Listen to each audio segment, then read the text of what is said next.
पुराने साल की ठिठुरी हुई परछाइयां सिमटी, नए साल का नया सूरज उफुक पर उठता आता है। नमस्कार, मैं हूं राजीव और आप देख रहे हैं घूमता हुआ आईना। अगर भारत जोड़ो यात्रा शुरू न हुई होती तो साल 2022 भी पिछले 8 सालों की तरह बढ़ती महंगाई, घटते रोजगार और तरक्की के खत्म होते अवसरों के बीच नाउम्मीदी की थकान देकर विदा हो जाता। लेकिन राहुल गांधी ने करोड़ों भारतीयों को इस निराशा में लिपटने नहीं दिया। कोई राहुल गांधी की राजनीति से सहमत हो या ना हो, कोई राहुल गांधी को पसंद करे या ना पसंद करे, भारत जोड़ो यात्रा को लेकर कोई राहुल गांधी को सही माने या गलत माने, मगर भारत जोड़ो यात्रा के प्रभाव में आने से या यात्रा की हलचलों में दिलचस्पी लेने से खुद को रोक पाना लगभग नामुमकिन है। गुजरे साल यानी 2022 में भी आम भारतीय के लिए वही सारी दिक्कतें रहीं जिन्हें वो 2014 से झेलता आ रहा है।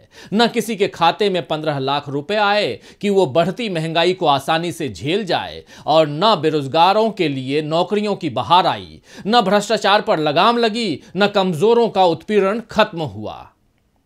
सबका साथ और सबका विकास और अच्छे दिनों जैसी बातें पहले भी जुमला साबित हुई हैं और अब भी हालात वही हैं। 2022 की शुरुआत में बीजेपी ने 4 राज्यों में सत्ता हासिल की और उसके बड़बोले नेताओं की जुबान से जहर और ज्यादा टपकने लगा। अयोध्या के बाद काशी मथुरा का विवाद गरमाने लगा। आम आदमी की रोजमर्रा की तकलीफों पर सरकार चुप्पी साधे रही और इन सब के बाद तो अमावस की काली रात जैसा निराशाजनक माहौल ही बन गया था। लेकिन इसी बीच अगस्त में, इसी यानी 2022 के अगस्त में राहुल गांधी ने भारत जोड़ो यात्रा निकालने का ऐलान किया और सितंबर से यानी 7 सितंबर से उनकी यात्रा शुरू हो गई। इसके बाद तो साल के आखिरी 3 महीने यात्रा की चहल पहल में ही बीत गए।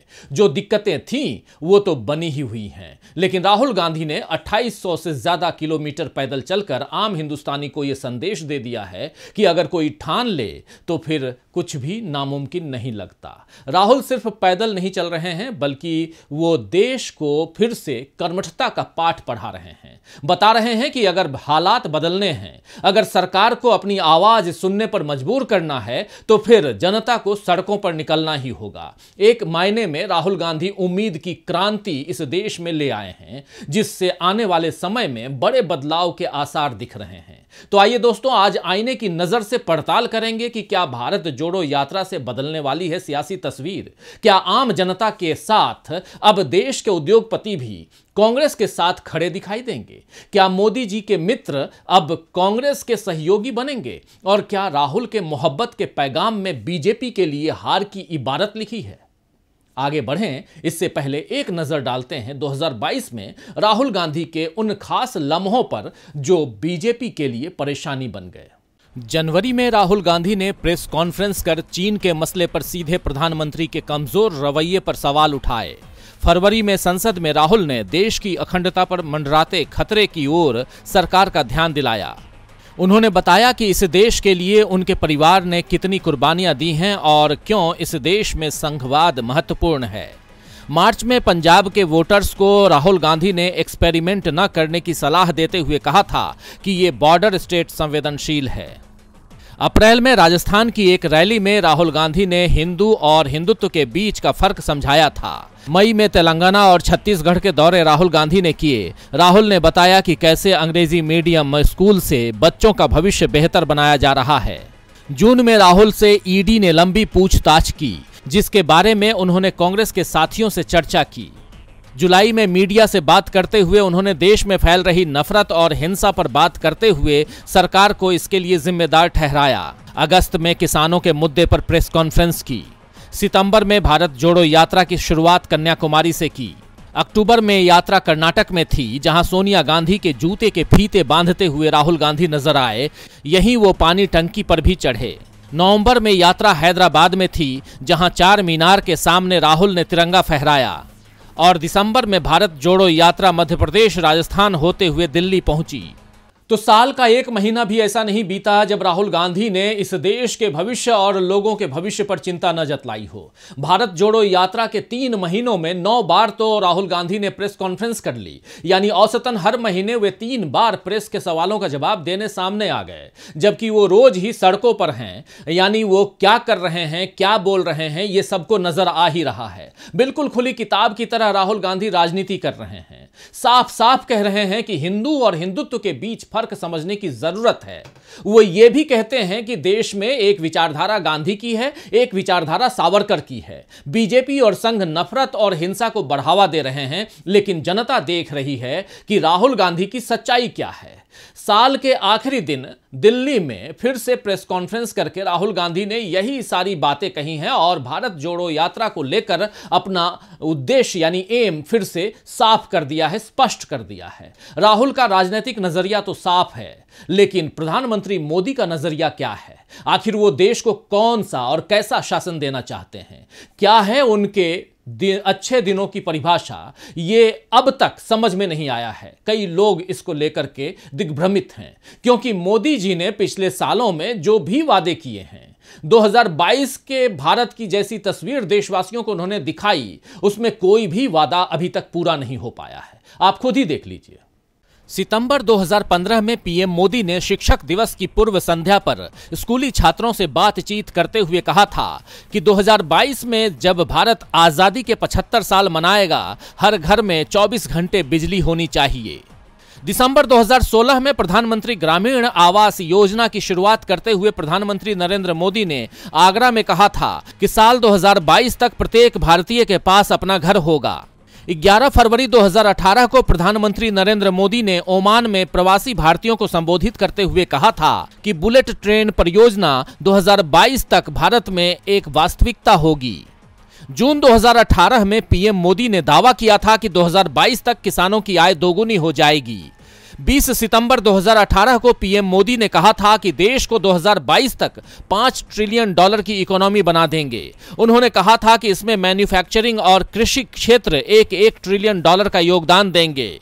इन सब के अलावा एक बड़ा लक्ष्य 2022 तक अंतरिक्ष में यात्रियों को भेजने का भी मोदी सरकार ने रखा था। लेकिन मोदी जी के ये तमाम दावे भी 15 लाख हर खाते में और साल के 2 करोड़ रोजगार जैसे बड़े जुमले साबित हुए।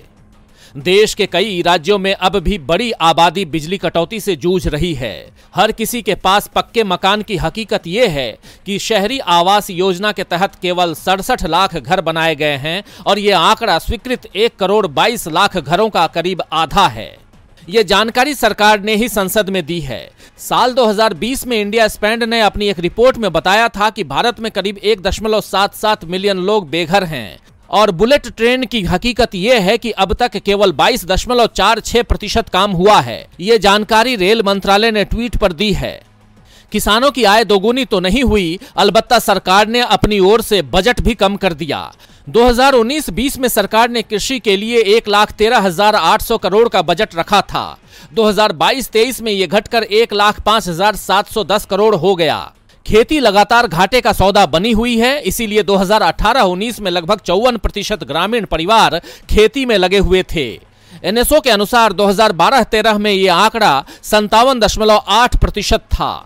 तो राहुल गांधी की हकीकत सबके सामने है दोस्तों, और इन आंकड़ों ने मोदी जी के दावों की सच्चाई भी सामने लाकर रखी दी है। वैसे देश मोदी सरकार की सच्चाई को इन 8 सालों में समझ ही गया होगा। 2014 में सत्ता में आने के लिए बीजेपी ने जितनी बातें की थी, जितने दावे किए थे, उनमें से किसी को भी वो पूरा नहीं कर पाई। 8 सालों से मोदी जी मन की बात कर रहे हैं, मगर जनता के मन की बात सुनने समझने की कोई भी कोशिश उन्होंने नहीं की। पीएम नरेंद्र मोदी समेत पूरी बीजेपी बार बार पिछली सरकारों पर उंगली उठाती है कि उनके शासनकाल में देश में कुछ भी काम नहीं हो पाया, कोई प्रगति नहीं हो पाई। असली भारत का निर्माण 2014 के बाद होना ही शुरू हुआ है। लेकिन कुछ आंकड़ों को देखें दोस्तों और तुलना करें तो समझ में आ जाएगा कि असली विकास किसे कहते हैं और विकास के खोखले दावे किसे कहते हैं। 2014 में कांग्रेस को सत्ता से हटाने और मोदी जी को प्रधानमंत्री बनाने के लिए झूठ का एक पूरा नाटक रचा गया था, जिसका पर्दा अब उठ चुका है और जनता इस नाटक के पीछे की सच्चाई समझ रही है। बीजेपी ने 2014 में जनता को बताया था कि कांग्रेस के शासन में भ्रष्टाचार है, इसीलिए देश में विकास नहीं हो रहा है, बेरोजगारी बढ़ रही है, महंगाई काबू में नहीं आ रही है, डॉलर के मुकाबले रुपए की कीमत कम हो रही है, जिससे देश की इज्जत कम हो रही है, देश में आगे बढ़ने के मौके कम हो रहे हैं।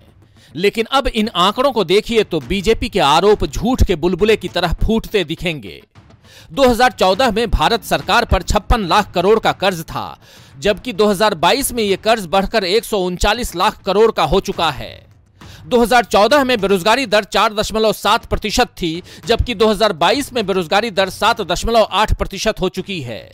अगर हर साल 2 करोड़ नौकरी का वादा मोदी जी पूरा करते तो युवाओं को ये बुरे दिन शायद नहीं देखने पड़ते।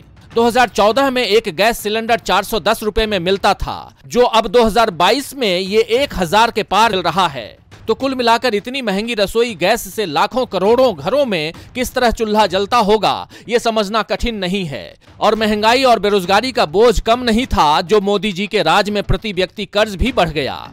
2014 में मोदी जी ने खुद को मां गंगा का बेटा बताया था, गंगा सफाई के लिए नमामि गंगे परियोजना बनाई थी। अब पता चला है कि 2014 से अब तक गंगा की सफाई पर 13,000 करोड़ रुपए से ज्यादा खर्च कर दिए गए हैं, लेकिन गंगा मैली ही बनी हुई है।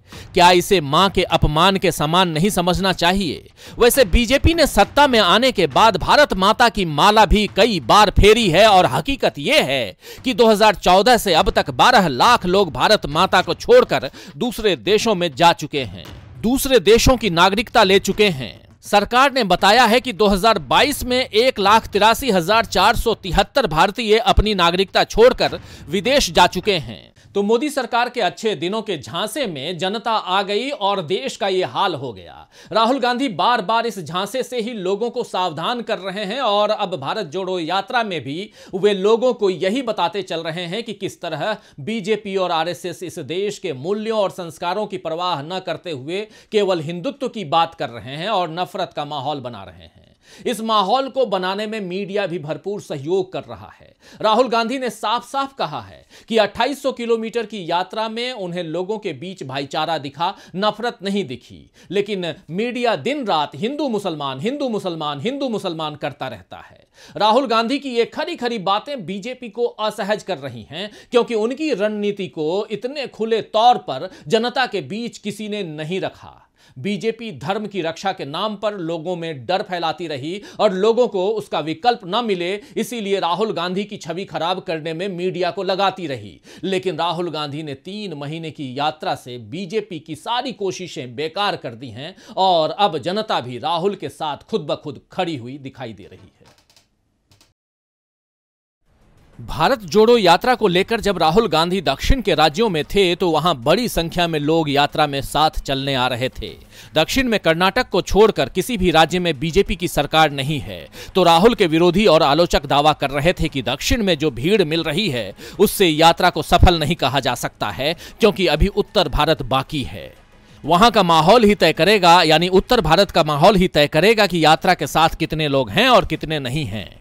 लेकिन जब यात्रा महाराष्ट्र, मध्य प्रदेश और राजस्थान में थी तब भी लोगों का सैलाब उमड़ ही रहा था। और फिर राहुल गांधी ने जब दिल्ली के दरवाजे पर दस्तक दी तो सुबह 4 बजे से शाम सूरज डूबने तक कड़ाके की ठंड के बावजूद हजारों की संख्या में यात्री उनके साथ भारत जोड़ो यात्रा में शामिल रहे। कहने की जरूरत नहीं कि राहुल गांधी का जादू लोगों के सिर चढ़कर बोल रहा है। दिल्ली में लोग राहुल को सुनने के लिए, उनके साथ कुछ किलोमीटर चलने के लिए खुशी खुशी आगे आए। दरअसल राहुल गांधी जो मोहब्बत का पैगाम देने निकले थे वो अब दूर तक फैलता जा रहा है। और तो और आम लोगों के साथ साथ महबूबा मुफ्ती और नीतीश कुमार जैसे नेता भी अब राहुल गांधी में उम्मीद तलाशने लगे हैं। ये सियासत में बड़े बदलाव का संकेत है। दरअसल भारत जोड़ो यात्रा के जरिए राहुल गांधी लोगों को यह समझाने में सफल दिख रहे हैं कि नफरत की राजनीति से उनका नुकसान हुआ, नौकरियां गईं, रोजगार और व्यापार ठप हुए, लोग घाटे में रहे। इसीलिए इस रास्ते को छोड़कर प्रेम की यात्रा से जुड़ना होगा। यानी कि भारत जोड़ो यात्रा से जोड़ना होगा, जो भारतीय सभ्यता की आत्मा है।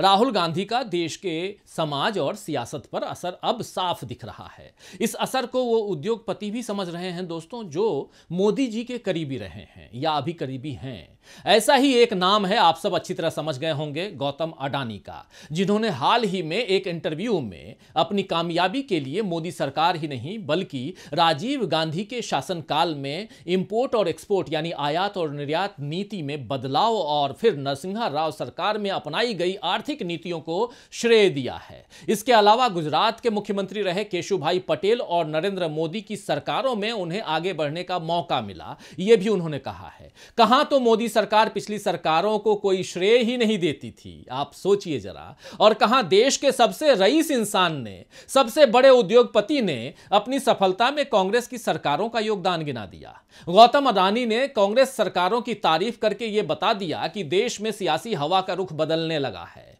नए साल के साथ पता चल जाएगा कि अब की सियासी हवा किसके लिए राहत का पैगाम लेकर आएगी। खैर, शायर जौहर रहमानी ने ठीक ही फरमाया है कि नए साल के सारे गम भूल जाएं, नए साल के सारे गम भूल जाएं, नया साल आया नए गुल खिलाएं। तो आज के लिए बस इतना ही, फिर मिलेंगे खबरों के नए आईने के साथ। तब तक देखते रहिए डीवी लाइव। नमस्कार।